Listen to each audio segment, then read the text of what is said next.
이 세상의 종말에 성도들에게 요구되어지는 것을 바로 다니엘과 세 친구들의 그 신실하고 충성된 믿음이라는 사실을 말씀하고 있는 것입니다.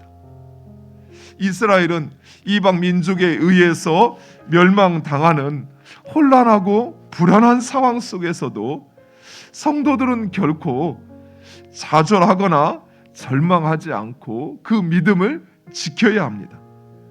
비록 악한 세상이 일시적으로 승리하는 것 같으나 결국 세워지는 것은 하나님의 나라요, 그리고 그 믿음을 지킨 자들에게 주어지는 영광과 하나님의 상급이 있다는 사실.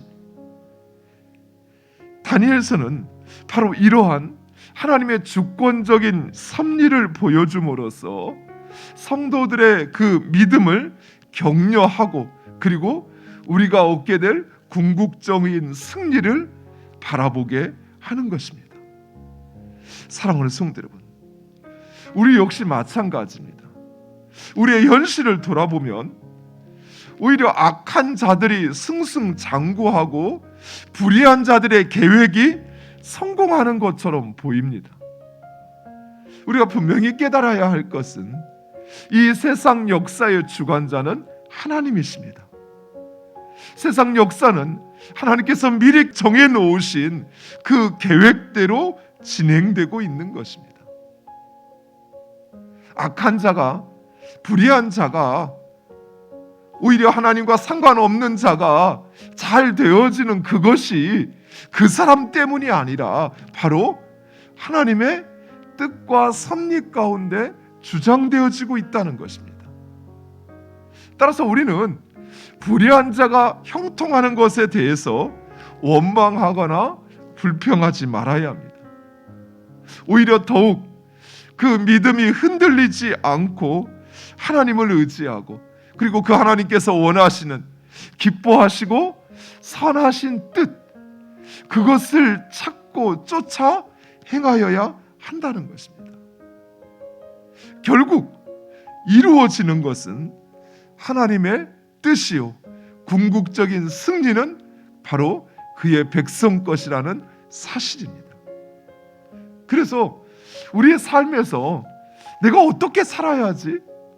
왜 이렇게처럼 세상은 악하고 또 불의한 자들이 득세하는 이 세상에서 하나님의 백성으로서 내가 어떻게 살아야 할까 하며 내 마음에 갈등이 일어나거나 또는 갈 바를 알지 못할 때 이 다니엘서는 우리에게 엄청난 도움을 줍니다. 그저 그랬구나, 다니엘과 세 친구가 그랬구나 라는 것이 아니라 내가 살아가야 될 방향이 바로 이거구나 라는 그 목적과 의도로 읽게 된다면 이 다니엘서는 지금 이 땅을 살아가고 있는 우리에게 너무나도 소중하고 도전이 되는 성경이 될 것입니다. 사랑하는 성도 여러분, 하나님은 결코 하나님의 백성을 포기하시거나 버리지 않으십니다. 때로는 마치 우리를 버리신 것처럼, 포기하신 것처럼 보일 때가 있습니다. 바벨론에 의하여 멸망당하고 포로로 끌려가는 그 이스라엘 백성들처럼 말입니다. 그러나 그때가 바로 하나님의 크고 놀라운 계획이 이루어지는 때라는 사실을 기억하시기 바랍니다.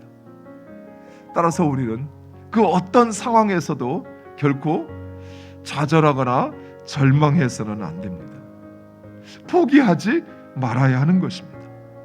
오히려 더욱 그 하나님을 의지하고, 그리고 하나님께서 우리에게 보여주신 그 선하신 뜻, 그것을 붙잡고 살아야 하는 것이에요. 다니엘과 세 친구들의 히브리식 이름은 바벨론식 이름으로 계명을 당하게 됩니다. 사랑하는 성도 여러분, 이처럼 우리의 삶에 찾아온 그 기회는 때로는 위기가 되기도 합니다. 반대로 우리가 위기라고 생각했지만 그것이 우리의 삶의 기회가 될 때가 있습니다.